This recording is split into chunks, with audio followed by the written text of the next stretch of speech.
our homage and tribute to, because that's the one that can save our souls and give us a better life and a better world. And all the things that bother you, God wants to take away, just like a good parent wants to take them from their kids. Any good parent wouldn't let their kids experience any pain or burden, anything negative, no stress. They'd save their lives if they could. Every parent out there. So you think God is any less than that? You see, there's good basis, there's good reasoning, there's good logic, there's good intellect in trusting God and believing at least this much and saying, God, I want your will to be established on earth. I do. I want to live in a world without money. And this idea of an immortal body, not facing death ever again, I mean, it's hanging over all our heads from the day we're born till the day we die, right? Death, it might be today. This overwhelming insecurity that we all feel organically, this really bad thing. It's burdensome. It's duress inducing death. The idea you drive in your car, you might accidentally hit a pedestrian. You didn't see him, kid darted out in the road. Nevertheless, you're going to have to live with it.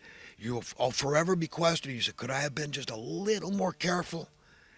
And I might not have hit that kid because I didn't get a ticket. But now there's a kid that's maimed or killed. And on, car accident. We just had a terrible car accident here locally. They got this Highway 99, and parts of it are now, they're making it a freeway. And they got a 65 mile an hour speed limit through two traffic lights down the road here off 99, out just south of Chico. And somebody was just killed. Surprise, surprise. Bunch of a-holes. Man, as a teenager, I was hot rodding, racing, and all this crap. But if I was Caltrans or the Highway Patrol, I'd say, no, what the hell are you thinking? 45. We got traffic signals here, 45. Who's listening to me? Of course, you're inviting a horrific accident like that. You care about what the paramedics and the Highway Patrol has to see then? And the public? They're traumatized now after witnessing something like that.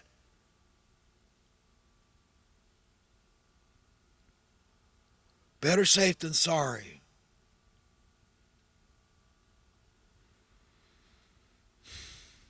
Stupid. 65 miles an hour. People doing 75, 80 out there. Traffic signals. Yeah, right. That's disgusting. Blech. You see, and how many people think like me? You know, where's the righteous indignation, the rage that's properly put, the constructive criticism that says, let's fix it, let's stop this. Unnecessary, people dying on the highways. So it's just, what I'm talking about is just like that with God and our salvation. Better safe than sorry. Have this much faith and believe that God is good and that God is real and that God can't lie and that God's will is going to be established, and we just need to focus on getting our own personal hearts and minds ready. It's all the best we could do. Best example. We go out and help people, but we all know we're just human. We're fallible, and we're afraid to speak out. We lack confidence, and we feel weak and pathetic sometimes, right? We feel our humanness, and we feel disempowered. We lack the confidence needed to speak confidently about stuff.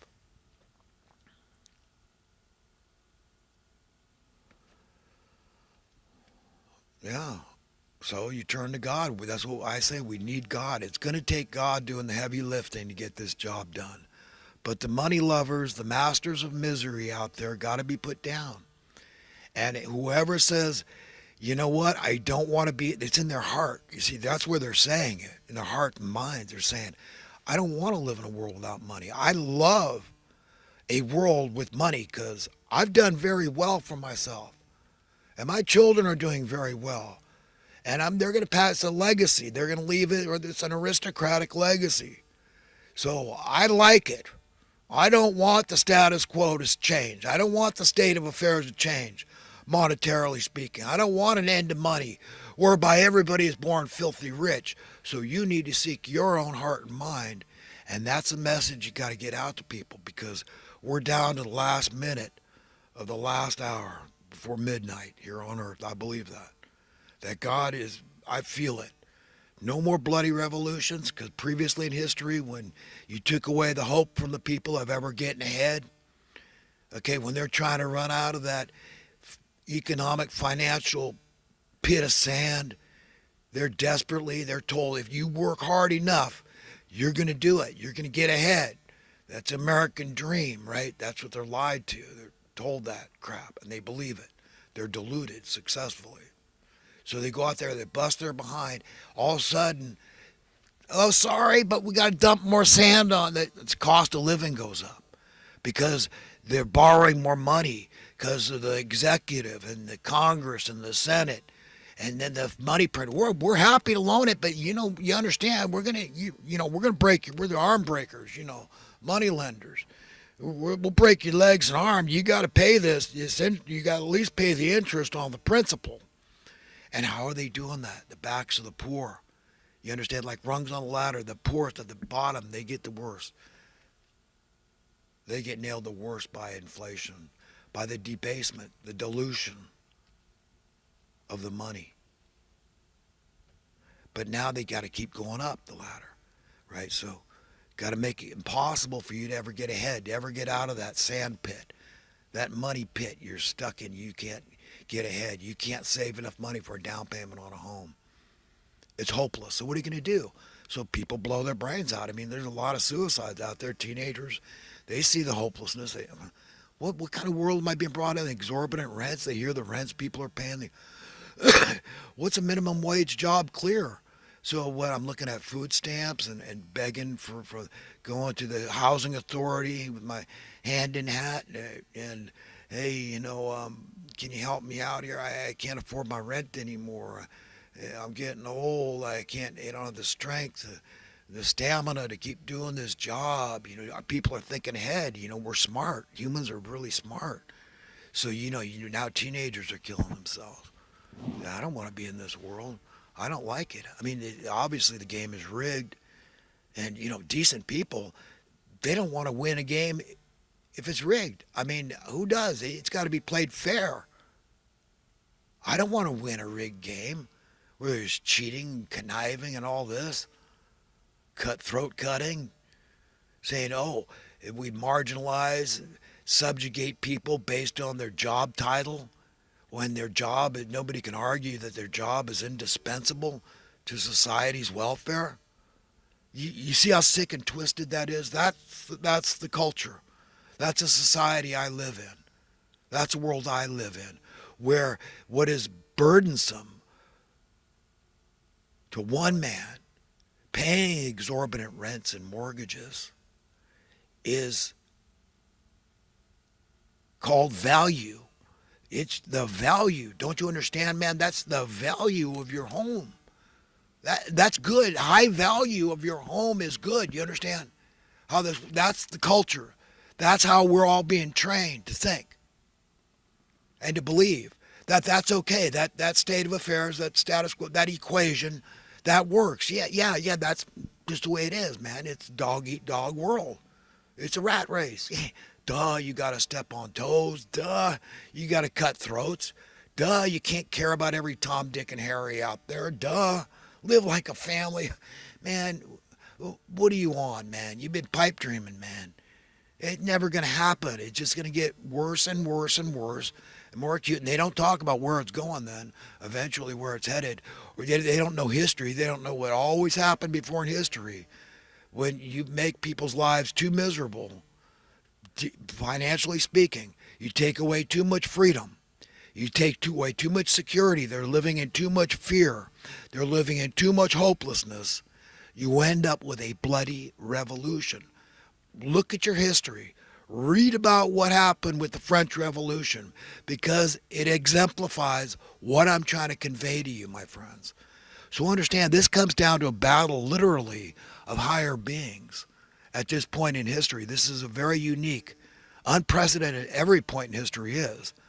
But particularly, I think that we're living at what in the book of Daniel, Old Testament, but the last chapter was preserved to be understood, reserved to be understood in the last days before the end of the age, the age of the money lovers, the masters of misery out there, the slaver class. All through history, they can't resist it. Yes, they'll not only compromise their conscience, they'll forego their conscience, they'll abandon their conscience because they love money that much. And you wonder why they rule over others with that kind of advantage in their sick and twisted minds. But like Christ said, what would a man give in exchange for his soul?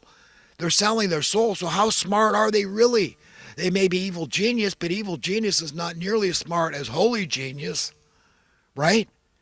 If you value your soul, you're on the right track. You say, well, maybe it is real. Maybe there is a reason why I have a conscience.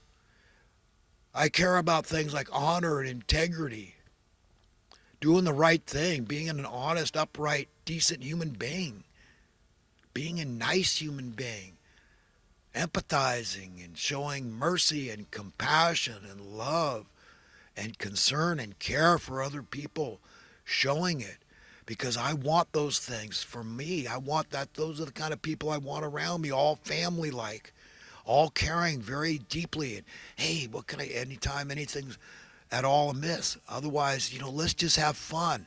Get excited about stuff. I am. I have fun every day. I mean, I can have fun cleaning a tool. Just there's so many things you could do to feel useful. Okay?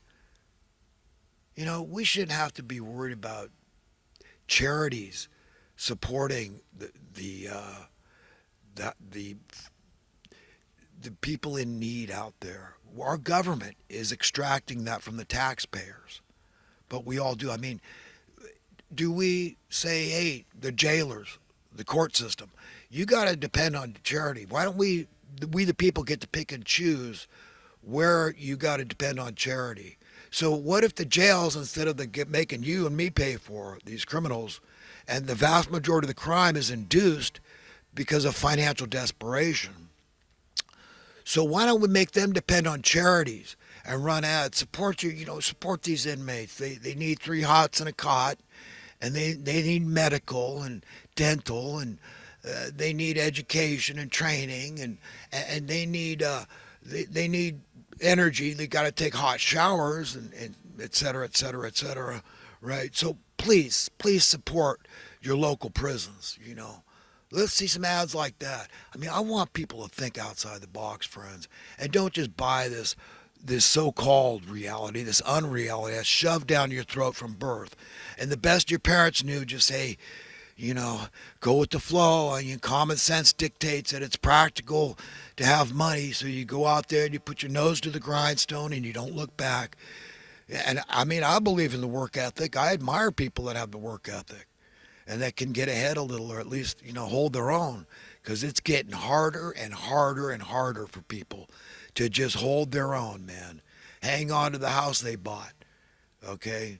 They're starting to see maybe it's not such a good thing that property values go up. Even if you sold your house and that's maybe tripled, quadrupled, maybe it's gone up 100-fold from what you bought it for.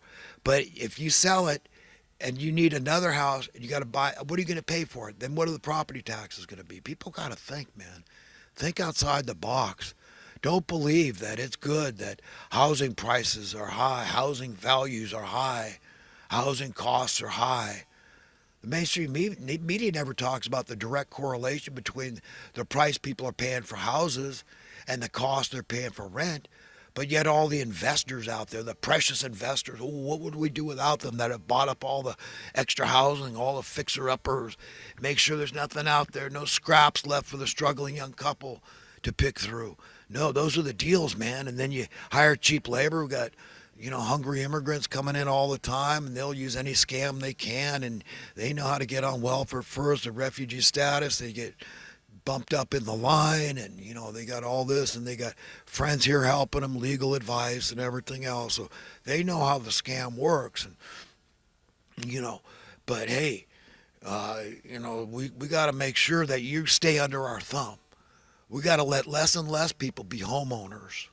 So it's important that we never allow you to save enough to put a down payment on a house. You see how this scam works? So the landlords is important. Even if the landlord, his rent's gone up 10 times and he's just making all profit, man. He doesn't care. He's got to be, you know, respected in the eyes of his peers. So he can't have his rents way down here, even if he can afford it. Well, his peers are up here. They're going to, lay some heavy peer pressure on him to say, what are you doing? You're making us look bad. Like Rockefeller said. He said, that competition is a